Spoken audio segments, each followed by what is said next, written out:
बिस्मिल्लाहिर्रहमानिर्रहीम। अस्सलाम वालेकुम। मैं हूं तसव्वुर शहज़ाद और आप देख रहे हैं तसव्वुर शहज़ाद ऑफिशियल। नाज़रीन, आज के जो मौज़ूआत हैं उनमें रूस यूक्रेन जंग में एक नई पेशरफ्त हुई है कि बरतानिया ने कुछ टैंक्स दिए हैं और उनके साथ उन्होंने इंतहाई ख़तरनाक यूरेनियम भी यूक्रेन को फ़राहम किया है। इसके क्या नताइज निकलेंगे, इस हवाले से गुफ्तगू करेंगे। और पंजाब में जो इंतखाबात के हवाले से इलेक्शन कमीशन ने इनकार किया है और उनको इल्तवा में डाला है, तो इसके हवाले से क्या सूरत हाल पैदा हो रही है, इसके हवाले से हुकूमत के अज़ाइम क्या हैं, उन पर रोशनी डालेंगे। अगर आपने हमारा चैनल सब्सक्राइब नहीं किया तो सब्सक्राइब कर लीजिए, बेल आइकन का बटन दबा दीजिए और कमेंट सेक्शन में अपनी राय हमें ज़रूर दीजिएगा। नाज़रीन, सबसे पहले बात करते हैं इलेक्शन की। इलेक्शन कमीशन ने पाकिस्तान की मौजूदा सूरत हाल के हवाले से पंजाब में इंतखाबात के हवाले से इनकार किया है और कहा है कि ये इलेक्शन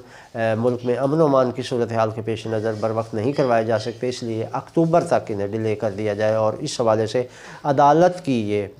हुक्म अदूली की गई है। नाज़रीन, अदालत पाकिस्तान में सबसे सुप्रीम इदारा पाकिस्तान की सुप्रीम कोर्ट है और पार्लियामेंट के बाद, और सुप्रीम कोर्ट का काम होता है कि आइन पर, कानून पर अमल दरामद करवाना। अब सुप्रीम कोर्ट ने ये हुक्म दिया था इलेक्शन कमीशन को और हुकूमत को कि 3 माह के अंदर अंदर इलेक्शन करवाना निगरान सेटअप की ज़िम्मेदारी होती है, लिहाजा हर सूरत में ये इंतखाबात करवाए जाएँ। इस पर अदालत के हुक्म पर तो हुकूमत ने ऐलान कर दिया और इस हवाले से कागजात नामजदगी भी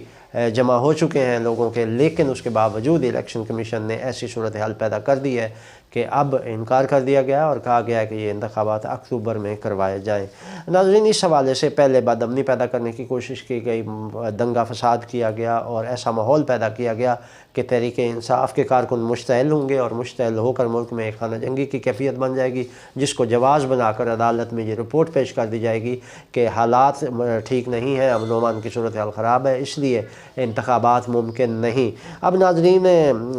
तहरीक इंसाफ ने इसमें इंतहाई समझदारी का मुज़ाहरा किया। PTI की क़यादत ने कारकुनों को ठंडा रहने की हदायत की और उस पर बिला वजह की शेलिंग और लाठी चार्ज और मार कुटाई के बावजूद PTI के कारकुन जो हैं वो मुश्तइल नहीं हुए और उन्होंने पुरअमन तरीके से अपनी जिद्दोजहद जारी रखी हुई है और इस हवाले से इसमें काफ़ी कामयाब रही पाकिस्तान तहरीक इंसाफ। अब देखना यह है कि हुकूमत इसमें क्या करती है कि इसको कहाँ ले जाती है, क्या अदालती हुक्मदुली करके एक नई रस्म की बुनियाद रखती है, क्योंकि अगर ये इस बार हो गया कि अदालत के हुक्म पर ये इंतखाबात ना करवाए गए तो फिर मुल्क में आने वाला जो दौर है उसमें आइन बेवक़्त होकर रह जाएगा। आइन की अहमियत महज कागज़ के एक टुकड़े की रह जाएगी। फिर पाकिस्तान में ना आइन होगा, ना कोई कानून होगा और ना कोई इसका एहतराम करेगा, क्योंकि उसकी एक मिसाल ये वाक़या बन जाएगा। हमारा नाज़रीन दूसरा मौजू ये था कि रूस और यूक्रेन जंग जो है वो जारी है। चीनी सदर दौरा करके वापस जा चुके हैं। अब बरतानिया ने यूक्रेन को कुछ टैंक्स दिए हैं अमरीकी हदायत पर और ये कहा गया है कि इन टैक्स के साथ साथ बरतानिया ने यूरेनियम भी फराहम कर दिया है और इस यूरेनियम की इस्तेमाल से अगर यूक्रेन रूस के ख़िलाफ़ ये यूरेनियम इस्तेमाल करता है तो इससे पूरा यूरोप मुतासर हो सकता है और उससे हालात मज़ीद कशीदा हो सकते हैं। नाज़रीन, यूरेनियम के इस्तेमाल से ऐसी फ़िज़ा बन जाती है जिसकी वजह से यूक्रेन ख़ुद भी इसके लपेट में आ सकता है। तो इस हवाले से माहिरीन ये कह रहे हैं कि ये बरतानिया का इक़दाम जो है वो आलमी अमन को ख़तरे में डाल रहा है और इससे ना सिर्फ पूरा यूरोप बल्कि दुनिया के बेशतर ममालिक मुतासर हो सकते हैं। इस हवाले से रूस ने बाज़ाब्ता तौर पर धमकी दी है बरतानिया को कि अगर ये बरतानवी यूरेनियम रूस के ख़िलाफ़ इस्तेमाल हुआ तो हम यूक्रेन के साथ साथ बरतानिया को भी निशाना बनाएंगे और इस हवाले से बरतानिया को सबक सिखाएंगे। नाज़रीन, इस जंग में रूस बराह रास्त अमेरिका को भी धमकियाँ दे रहा है और उसका मकसद ये है, अब रूसी ये समझते हैं कि इस पूरी जंग के पीछे अमेरिका है और अमेरिका की वजह से ये जंग की जा रही है। और अब जब बरतानिया भी आगे आ गया है तो रूस ने अमेरिका के साथ साथ बरतानिया को भी हद पे तनकीद बनाया है और कहा है कि अगर ये जंग यूरेनियम उसमें इस्तेमाल होता है, अगर कोई एटमी कोई हरकत करता है यूक्रेन, तो फिर उसका बदला सिर्फ यूक्रेन से नहीं लिया जाएगा बल्कि बरतानिया برطانیہ کو بھی اس جنگ میں گھسیٹ لیں گے اور پھر ہم براہ راست برطانیہ پر حملے کر دیں گے۔ جہاں تک ٹیکنالوجی کی بات ہے تو تیزی سے روس اپنے آپ کو مسلح بھی کر رہا ہے، ایک طرف جنگ ہو رہی ہے، دوسری طرف ایران چین